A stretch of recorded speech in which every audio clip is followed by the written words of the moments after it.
चाय पानी के बाद दुनिया का दूसरा सबसे अधिक पिया जाने वाला पेय है, जिसका एक जटिल इतिहास है, जिसकी जड़ें चीनी संस्कृति से भी गहरी हैं। इसकी उत्पत्ति के बारे में दो किस्से हैं जो बहुत ही प्रसिद्ध हैं, जिसमें से पहला चीन के सम्राट शेन की कहानी है, जिनके बारे में माना जाता है कि उन्होंने गलती से चाय की चुस्की ली थी। जब शेन रोजाना की तरह अपने बगीचे में गर्म पानी पीने का इंतजार कर ही रहे थे, लेकिन तभी तेज हवाओं ने चाय की कुछ पत्तियों को उबलते पानी के बर्तन में डाल दिया। इससे पानी का रंग बदला और खुशबू भी आने लगी, जिसको देखकर शेन अपने आप को रोक न सके और उस पानी की चुस्की ली। और दूसरी कहानी शेन की है, जो जड़ी बूटियों की तलाश में जंगल में घूमते हुए एक लंबे दिन के दौरान सही जड़ी बूटियों की पहचान न कर पाने से खुद को 40 बार जहर दे चुके थे। लेकिन इससे पहले कि जहर उनकी जिंदगी खत्म कर पाता, तभी एक पत्ता उनके मुंह में आके गिरता है और शेन ने उस पत्ते को चबाया, जिससे उनकी जान बच सकी। और इस तरह हमने चाय की खोज की।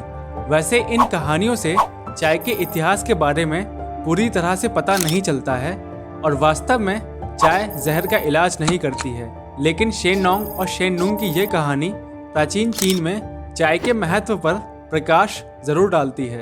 आर्कोलॉजिकल एविडेंस से पता चलता है कि चाय की खेती 6000 साल पहले या फिरौन द्वारा गिजा के महान पिरामिड बनने से 1500 साल पहले की गई थी।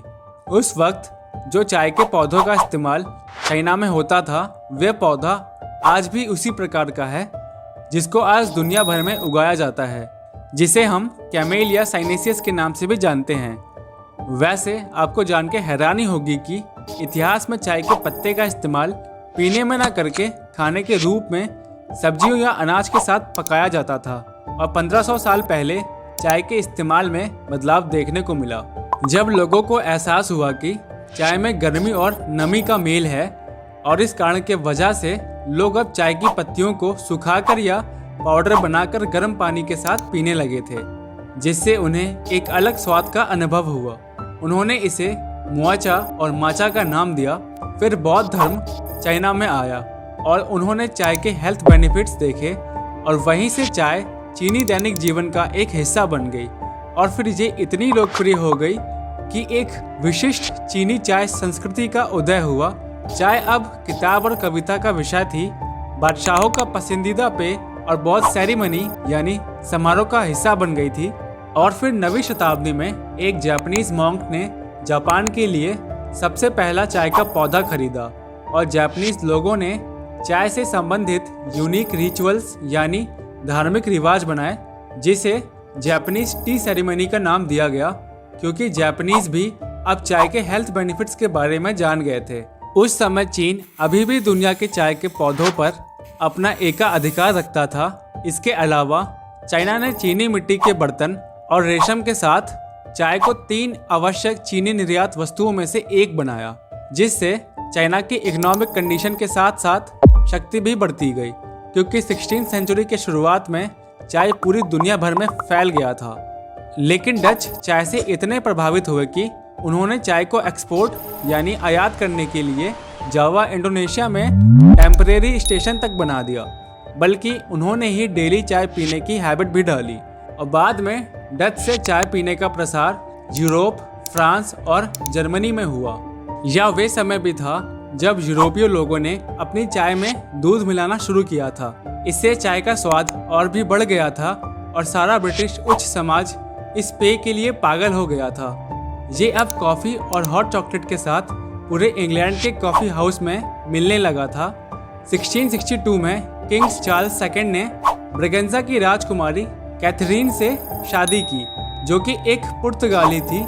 उनको चाय पीने का बहुत शौक था और इस कारण की वजह से इंग्लैंड में महिलाओं का चाय पीना एक फैशनेबल ट्रेंड भी बन गया, जिसको उन्होंने टी टाइम का नाम दिया, जो आज भी हमारे लाइफ का एक हिस्सा बना हुआ है। 1700 तक यूरोप में चाय कॉफ़ी की कीमत से 10 गुना अधिक कीमत पर बिकती थी, क्योंकि चाइना अभी भी चाय के पौधों पर अपना एकाधिकार रखता था और चाय का व्यापार इतना आकर्षक था कि दुनिया का सबसे तेज चलने वाला सेलबॉट फ्लिपरशिप वेस्टर्न ट्रेडिंग कंपनीज के बीच बढ़ते कंपटीशन के लिए बनाया गया था, ताकि सभी वेस्टर्न कंपनीज यूरोप में अपनी चाय को पहले लाके ज़्यादा से ज़्यादा प्रॉफिट कमा सकें। इससे पहले ब्रिटेन ने इन सभी चाइनीज़ चाय के पौधों को चांदी के बदले खरीदा, जो कि बहुत महंगा साबित हुआ।